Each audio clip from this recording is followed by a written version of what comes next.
Hello guys, welcome back to another video, and today we are going to take a look at Samsung Galaxy S8 Plus. Now this is an old flagship device from Samsung, and as you can see it is kind of broken, but it held quite nice through the years. Now keep in mind that the top part of the touch screen doesn't work, so I'm forced to do this with the fingerprint in order to see the taskbar.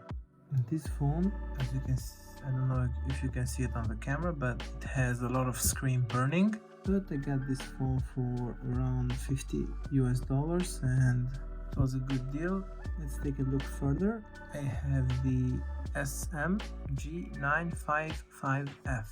So this means that I have the European version, which is the Exynos version, not the Snapdragon version, and the One UI version of this phone is 1.0 with the Android version, Android Pie. And on the software updates, we can see that we have the October of 2020 security patch level, and I believe that this phone will not receive any more future updates, even security patches, so this will be the last one. Other than that, I want to mention a few things about this phone. This phone is very fast and very responsive. And a cool feature that these old flagship have is that they have a very beautiful display, and we can see that they have a 2K display.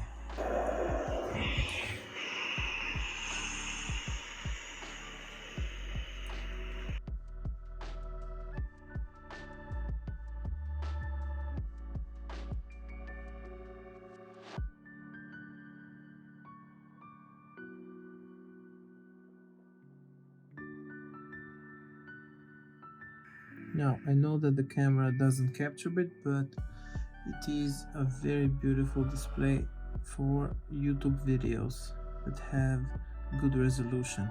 Also, another thing, this phone is equipped with 4 GB of RAM and 64 GB of storage.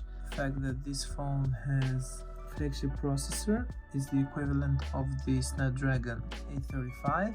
This phone can handle games quite well, but the battery life is poor, so that is a bad thing. So other than that, also another thing that I want to mention is that this phone can record really good videos. Here, when we go on video and then on settings, we can see that the phone can record up to 4K, but at 4K we don't have 60 frames per second. 60 frames per second is only available on Full HD. So this is something that new mid-range phones don't have. We have the option here of selective focus. We have Pro Mode, Panorama, Food. Also we have the edge screen for quick access to applications if we have a lot of applications.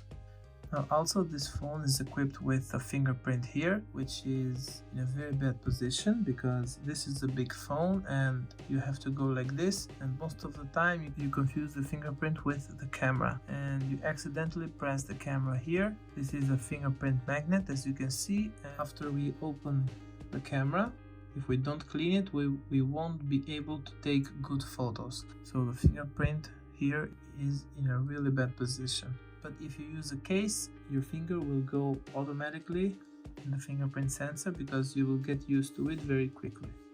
So, final thoughts: if you are able to find this phone for, let's say, for an amount lower than $200 and the phone doesn't have screen burning, be sure to check it very good.